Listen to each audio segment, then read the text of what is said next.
If you think figuring out your own household budget is tough, try coming up with one for an entire state, with scores of people all wanting their say. A little over a week away from the start of the new fiscal year, Mass lawmakers are still struggling to hash out the details, and there are some big budget gaps to contend with. Thanks to lower than expected tax collection, this year's $38+ billion budget is estimated to fall more than $300 million short. And with plans for next year's budget in right around the same range or even higher, we're staring down the barrel of a $450 to $750 million shortfall there. The heads of the House and Senate Ways and Means Committees have been working together to figure out next steps. One of the biggest question marks is the future of the state sales tax holiday. The Senate's always been, I shouldn't say always, has increasingly been skeptical about whether this is a good use of now $25 million a year. So we always review this issue at about this time. It's on the table for discussion. I think in the future that may possibly be something where, we may have to take a look at. I certainly think it ought to be part of the conversation. I mean, the back and forth that's going on between the branches at this point is sort of based on the notion that so everything's on the table, and we'll work through that accordingly. But that would be just a drop in the proverbial bucket. So what else should be on the table? Joining me to discuss are Eileen McEnany, president of the Mass Taxpayers Foundation, Natalie Higgins, executive director of the Public Higher Education Network of Massachusetts and Democratic candidate for state rep in the 4th Worcester District, and Noah Berger, president of the Mass Budget and Policy Center. Thank you all for being here. So can you two here on the edges explain to me how presumably smart people cannot just get something like the amount of money the state's going to be taking in wrong, but get it as wrong as they did? Because this seems like a pretty big miss. Sure. Thanks, Noah. So they begin the budget process with a consensus revenue hearing, and really the purpose is to figure out the dollar amount that the state has to spend. They do that in January, and so a lot has changed in those 6 months, and some of the assumptions that they base the budget on are no longer accurate. That's the problem in a nutshell. Yeah. Now, sales tax revenues are about what they were expected to be, right? So where are other tax revenues falling short? It looks like the payments that came in April, which largely reflect capital gain, income from last year, including capital gains income, were significantly down, and that's a major problem. I think it was a mistake that the revenue estimates were more aggressive than they should have been. Back in January, the state did two things. First, they increased the estimate for this year, which I think was a mistake because that was after we knew that last year's market had not done well. Should have known that we weren't going to be coming into a good year this year. You're talking about the stock market. The stock market, yep. And then in addition to that, adopted a revenue growth figure for next year that the baseline number was about 5.5%. It ended up being 4.5% because we had to pay for some tax cuts in there. But that's just a very aggressive number. And the state, it's proven we've not been able to meet that number in terms of tax revenue coming in. Natalie Higgins, there have already been a bunch of cuts in the UMass system recently, not in connection with these shortfalls, if I understand correctly. Can you just recap briefly for us and for the viewers what's happened to UMass lately? Yeah, so there are these collective bargaining contracts that the governor's office agrees upon, and they weren't funded in the last kind of legislative session. So that's where a lot of those UMass cuts we've heard. But now we're looking. How many people lost jobs?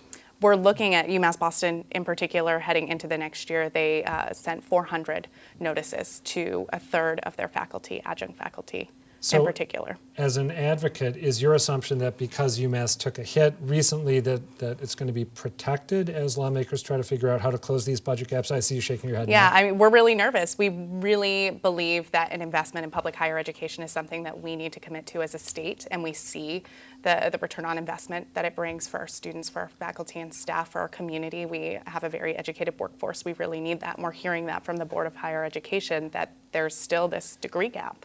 So you obviously think it's an important good. Does that mean you do not think it's going to be cut, or you're concerned that there will be cuts? We're always concerned that there's going to be a cut when we're talking about budgets and tough numbers. Noah and Eileen, what's the right way for lawmakers to deal with this? Because they obviously could dip into the rainy day fund.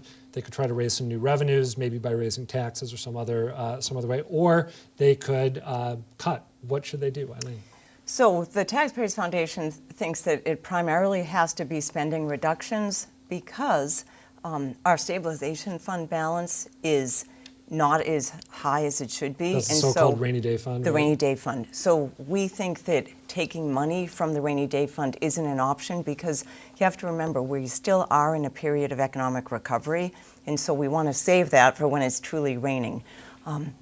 You talk about tax cuts, but that would be tax virtually, raises. or tax increases rather, but that would be pretty difficult because the fiscal year begins July 1st, and so and the governor and the speaker have indicated they're not for new revenues, so that's really not an option either. So it really does require that there be some spending reductions. Noah, do you agree with her? So I think for the short-term problem for the end of this year and next year, everything should be on the table. We should be looking at everything in the budget to make sure we're not funding anything at above the absolutely necessary levels. We should also be looking at all of our tax expenditures. We have a lot of special tax breaks like the film tax credit, single sales factor, special tax breaks for different kinds of companies that there's no evidence that they've been effective. Those we should be looking at too. But I think it's Just as an important. aside, do you agree on looking at those? I think we certainly always want to make sure that tax expenditures are having their intended effect. Okay. There is an issue about how we actually How we analyze do them, that? though. Got it, Yeah. got it. But in principle, okay, sorry, go ahead. I think it's also important to put this in a broader context, as it's not a new problem that we've had structural budget problems in Massachusetts. When this governor took office, there were budget gap problems. When Governor Patrick took office, he was facing budget gaps. When Governor Romney took office, he was facing budget gaps. There were not budget gaps in the mid-'90s. And what happened in that period between the late '90s and when Romney took office? The state cut taxes by about $3 billion. We cut the income tax by $3 billion. We then saw deep cuts to things like public higher education. This is the Cut- voter-approved income tax cut, right? There were Voted on by Massachusetts. One of the three was a voter one. The other two were done by the legislature. One was dividends and interest. One was the personal exemption. One was the rate. Since then, we've seen 10% cuts in public higher education, or a little bit more than that. 20% cuts in early education.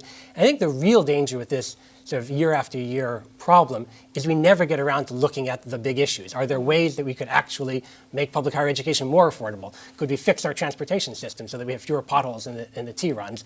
Those take significant revenue. Yeah, and there are right. kinds of reforms in the long term that would allow us to raise revenue in ways that would be equitable, that would ask our highest income people who now pay less of their income in taxes than everybody else to pay a little bit more so we can Natalie, make those long-term investments. I see you nodding your head. You are not only an advocate, but also you're running for the legislature. Mm-hmm. You agree with what Noah's saying here? Phenom has been a huge advocate and a major player in Raise Up Massachusetts and the Fair Share Constitutional Amendment, and we see this as a real game changer for public Quote-unquote higher. millionaire's tax. Yeah, we see it as a game changer for public higher education, where we've seen in the last 15 years tuition and fees have more than doubled, and that's shifting completely all of the cuts to the backs of students and their families, and that's But- unacceptable. But Adam, I do think it's important to understand what's also doubled in the past 15 years is the size of the budget. So it's grown from 20 billion to 40 billion or more, and so in that That's growth if you ignore rate. inflation. I mean, the But $20 it's billion more is than very inflation. different. It has grown more than inflation, It but it has hasn't grown more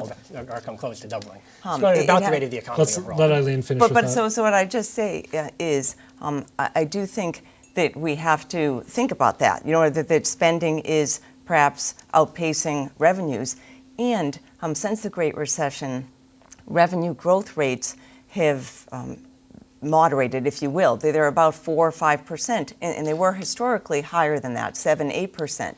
And so that has become somewhat of the new normal, and we would suggest that we have to adjust spending accordingly.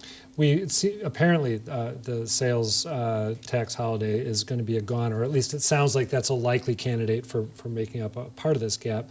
Is there anything else that as you look forward, you expect to be cut?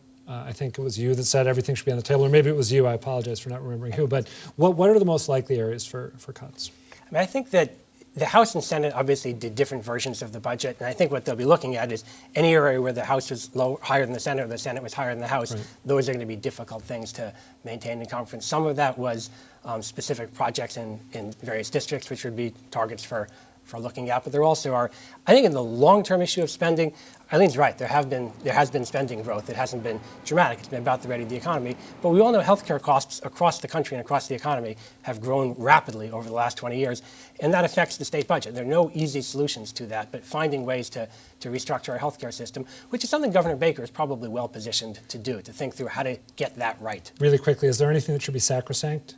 as the cuts? I think you have to look at everything, and Noah and I don't always agree, but I agree with him that we have to look at healthcare costs, because if you look at the growth in the Mass Health program, it far outpaces the growth in the rest of the budget, and so that's the likely place to start. All right, Eileen McEnany, Natalie Higgins, Noah Berger, thank you all. Thank you.